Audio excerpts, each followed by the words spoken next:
So, we had a state of the game yesterday with Hamish and Yannick, and they were talking about the release of Title Update 3 and the raid. I've taken a few notes from state of the game, and I'd like to go through them, so this is kind of like a recap. And normally with stuff like this, I'm a negative Nancy, like I just bitch about everything, but I'm not going to do that. I'm actually quite excited for some of the things coming. So we're going to start this off. Title Update 3 will be released next week. The raid is to follow.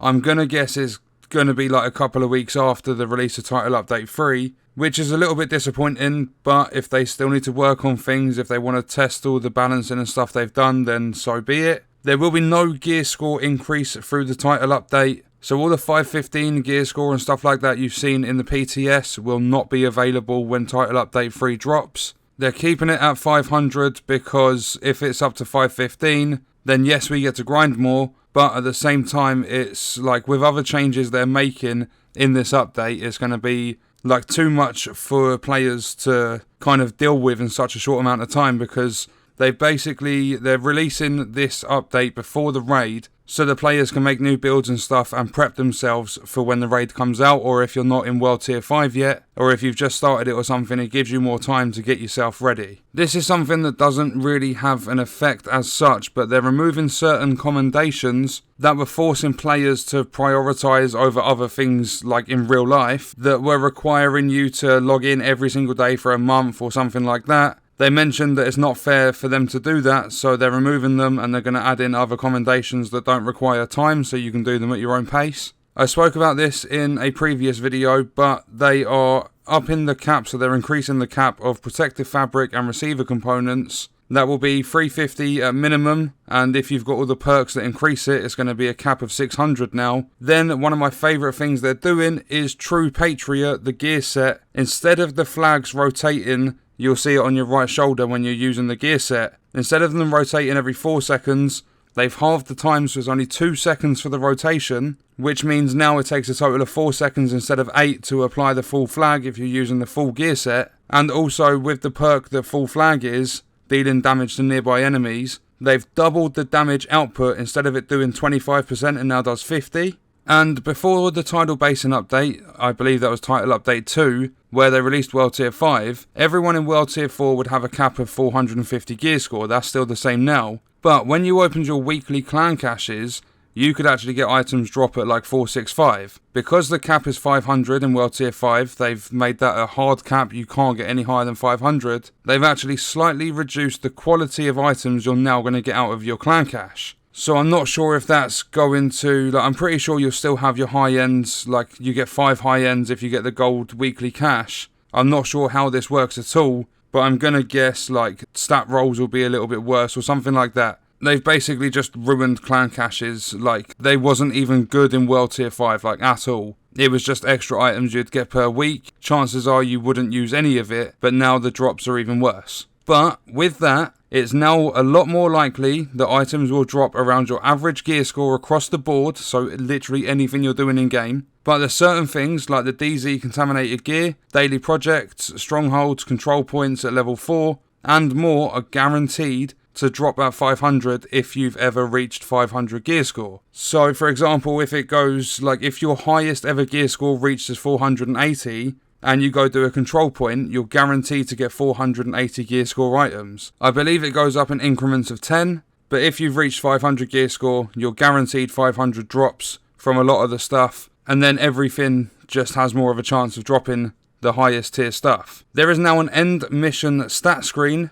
If you want to use it, it's not forced, you can opt in to have a look at it, and I've seen comments on a video regarding it. A lot of people are saying that it's going to create toxic like behaviour in the community and stuff. People are going to be like, oh, you're shit, you've only dealt 20,000 damage, I've dealt 500,000. But because it's not forced, you choose to have a look at it. I don't know, I think that's kind of a balanced sort of thing, but we'll have to see how it works when it comes into the game. And then we have some stuff about control points. I'm not sure if they're getting a nerf themselves. I know there's going to be nerfs to NPCs, but something funny that Yannick said, from the notes he was reading, control point officers now wear pants. I literally have no idea what that means, but apparently they now wear pants. They're going to add named difficulties instead of just levels to explain how tough the control point's going to be. So instead of it being alert level 4, it might say heroic or challenging or something like that. Control point officers, I think this one's quite cool, will now revive downed players during a takeover, and they will judge you silently. So if you go down, they'll get you back up, and then they might whisper or something, you're shit at the game. Like something like that. That's obviously way out of context, but I'm hoping there's dialogue to it. The control point officers apparently now judge you if you go down, but they will get you back up. When you complete a hostage rescue, they will now value their lives a little bit more, instead of just running into the middle of the road or at an enemy, waving their arms and getting shot in the face. If you die during a control point now, before the officer reaches the fight, you can respawn straight at the control point, and you can now respawn on friendly resource convoys. This one's a little bit on the disappointing side. The chem launcher, the reinforcer one, the gas clouds will not stack anymore, so if you have 3 charges in your chem launcher, and you spam it trying to boost your armor as much as possible, it's not going to stack. You might as well just use one at a time. The reviver hive should now be more reliable, but they've also increased how long it takes to get you back up. The defender drone, so that's the one that deflects bullets, is going to drain quicker when it deflects shots, and the assault drone is now going to better seek targets when their active target is killed. Now this one, I'm not too sure. I saw a massive list of patch notes, I think it was on the Netherlands IGN, but they were posted like 9-10 days ago, so I'm not sure if they're accurate. Yes, they are in English, and I'll put a link in the description if you want to go read them, but remember, I'm not 100% sure if they're dead accurate. But Yannick said that all exotics have had their damage increased. I'm not sure if that's going to work for the Nemesis, but the Nemesis is by far the most ridiculous exotic in the game. You can get to like 4 or 5 million DPS with that thing. You have to charge the shots, but it's a very, very deadly weapon. If they increase the damage to it, then I can't see people using anything but that weapon. Like, you'll probably still have ARs and stuff being used, but I mean, in terms of a sniper, that will be the only sniper in the whole game that's being used. I did a video comparing the 2 guns, the TAC-50 and the Nemesis. Personally, I think the TAC-50 is better, but a lot of people pointed out something I didn't take into consideration. The TAC-50 is a sharpshooter specialization. It has 8 bullets that you can have, and a lot of the time when you spawn in, it's going to start empty, whereas the Nemesis comes with like 120 rounds or something like that. It comes with a lot more ammo.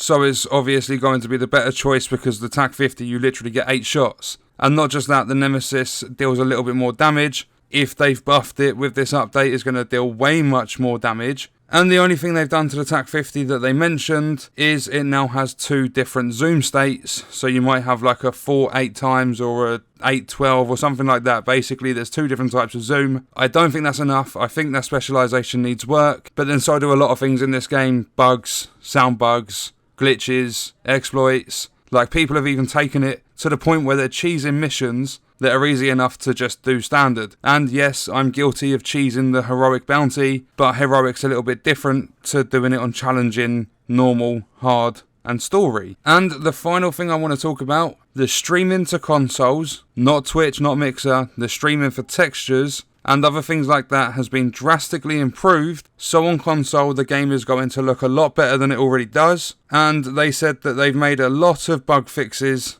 and there's no more silly bounty arms. So a lot of you will know that when you go into the bounty screen, their arms are like all glitched out. There was an instance where it happened with player arms as well, but I think that's probably been fixed by now or something. And I've looked through the internet, I can't find like all the patch notes. But Yannick and Hamish just covered the most important things. They had like notes written down and they had things highlighted that were the best things to cover. So there will be a lot more. I'm gonna guess, like, because they've said Title Update 3 is coming out next week. We don't have a set date for it yet. But I'm going to guess when they announce the date, they will then release the patch notes alongside it. Or the patch notes might even be somewhere right now. I just couldn't manage to find them. But as I said, if you want to go have a look, there is a link in the description to the Netherlands IGN where they put our patch notes. I'm not sure if they've been changed or anything since that. But that is going to do it for this video. Let me know in the comments what you think of Title Update 3.